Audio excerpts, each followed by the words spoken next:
Минатата 2021 година беше година на враќање. Знаете, во историјата има години и векови на создавање, меѓутоа и години на навраќање. Токму таква година беше 2021, кога буквално се навративме кон два големи, навистина големи значени јубилеи за македонската книжевно-јазична историја. 95 години од смртта на Крсте Петков Мисирков и 100 годишнината од роѓањето на Блаже Конески. И двата, тоа се стожерни ликови за македонската историја. Всушност, кога говориме за Конески и за Мисирков, ние говориме за двата најголеми столба кои што се длабоко вкопани во создавањето и на македонскиот јазик и се разбира на современата македонска држава.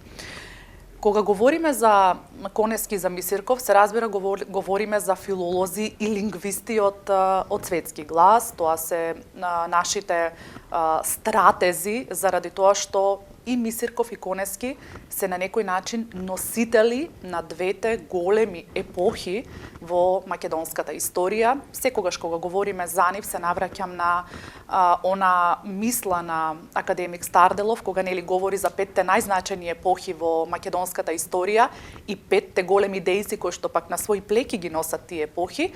Последните двајца, Крсте Петков Мисирков и Блаже Конески, се носители на двете големи епохи, нели на едниот Мисирков го премостува 19-тиот век, а Блаже Конески всушност ја продолжува неговата мисија.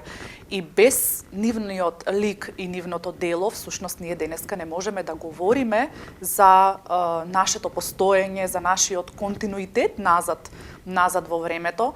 Како што вели Конески, ќе го цитирам заради тоа што тој посвети дел од своето творештво токму на Крсте Петков Мисирков. За книгата за македонските работи, кога тој се навраќа, говори за всушност едно дело кое што е на некој начин основоположничко дело за современата македонска историја, и тоа е дело кое што е создавано, знаеме, во 1903 година. Тоа е време на она раздобје во македонската историја, кога и како народ, нели, ги доживуваме оние болни удари по кревкото тело на македонското ослободително движење. И токму она парадигма поставена од Крсте Петков Мисирков добива своја опширна елаборација токму во делото на Блаже Конески. И не можеме да ги раздвоиме Мисирков и Конески. Кога говориме за двајцата, всушност говориме за Мисирков како оној кој што ја постави парадигмата за кодификацијата на македонскиот литературен јазик и создавањето на современата македонска држава, и од друга страна за Блаже Конески, човекот кој што на некој начин го продолжи Мисирковото дело преку неговото лично учество и залагање за кодифицирањето на македонскиот литературен јазик, еден логичен чин кој што следуваше по векови наше јазично зрење.